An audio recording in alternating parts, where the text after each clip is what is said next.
No, you see, what we are doing, we are making an assumption that the people who are in active leadership positions are the ones who are going to seek re-election, and they are the ones who have been affected by this particular legislation that is, called to question in court. We are looking at the country.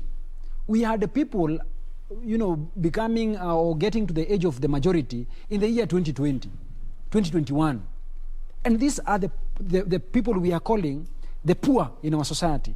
These are the people we are saying that due to the socio-economic context that we find ourselves in, they could not reasonably have had the advantage of accessing university education.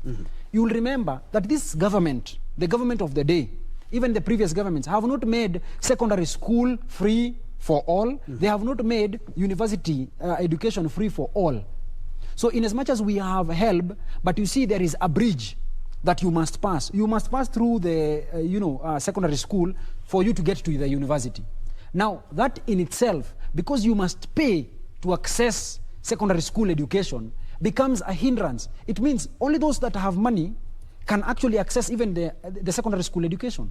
So we of course, yes, we are also contextualizing the pandemic and all these difficulties that we are facing as a country and as a world.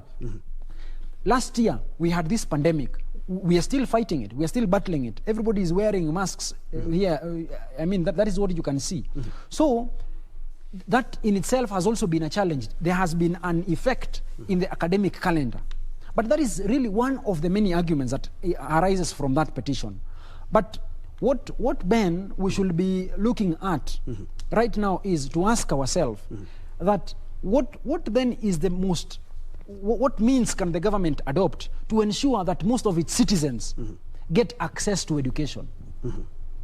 Democracy remains one of the means we have chosen for ourselves, in as much as it may not be the best, but at least from all the means of achieving a progressive society and reconciliation between ourselves, that is one of the many tools that we use as a people to elect our leaders.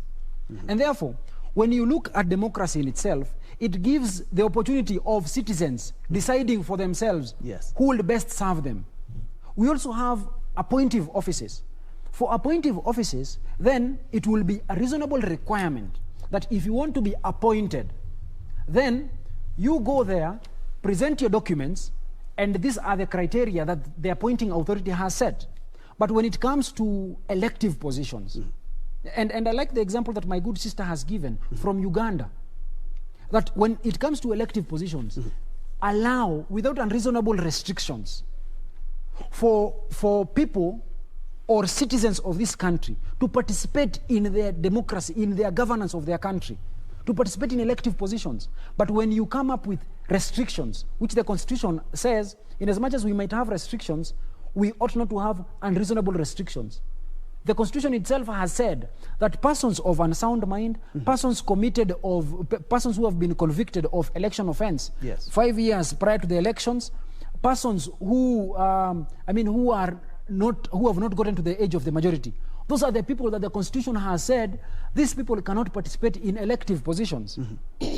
But really, just also to give the viewers and the listeners an in-depth look at the petition that is before court, the argument that arises therein is the requirement to have a degree for the 6 elective positions is indiscriminate.